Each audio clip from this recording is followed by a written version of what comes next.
అందరికీ నమస్తే తెలియజేస్తూ నా తదుపరి చిన్న వీడియోలకి స్వాగతం పలుకుతూ తదుపరి సమాచారం తెలియజేశాను. నేను ఇవాళ ఇంత విపరీతమైన ఎండా ఉన్నాము. ఒక ఫంక్షన్కి వెళ్ళడం జరిగింది. మీకు ఎందుకు చెప్తున్నాను ఈ సంఘటన అంటే, ఈ సమాచారం ఎందుకు తెలియజేస్తున్నానంటే, నాకు చాలా ఆనందం అనిపించింది. అక్కడ ఉన్నవారు కూడా వారి ఆనందాన్ని వ్యక్తపరిచారు. వచ్చిన వాళ్ళు ఉపనయనానికి వెళ్ళాను నేను, తెలిసిన వాళ్ళ దానికి.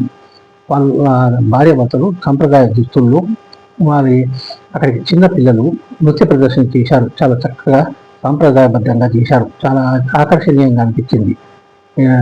పాటకు తగ్గట్టు వారి నృత్య ప్రదర్శన చేయడం అండ్ అక్కడికి వచ్చిన అందరినీ మెచ్చుకోవడం అండ్ దంపతుల్లో భార్య ఆడ మనిషి ఒక్కొక్కరిని పిలిచి స్టేజ్ పైకి గ్రూప్ ఫోటో చేయించడం చక్కగా ఆర్గనైజ్ చేశారు. నాకు చాలా ఆనందం అనిపించింది. ఇతరులు కూడా వారి ఆనందాన్ని వ్యక్తపరిచారు. చక్కటి భోజనం. అసలు నేను ఈ మధ్య కాలంలో ఇలా వెళ్ళింది, ఇలా చూసింది చాలా అరుదుగా అని నాకు అభిప్రాయంతో ఈ వీడియో ద్వారా మీకు తెలియజేస్తున్నాను. అందరికీ వారి కూడా బహుశా తెలియజేసినట్టుగా భావిస్తాను వారు చూస్తే కనుక. వారికి ఇతరులకి మీ అందరికీ కూడా పదే పదే నా ప్రత్యేక ధన్యవాదాలు తెలియజేస్తూ ఓం నమో వెంకటేశాయ.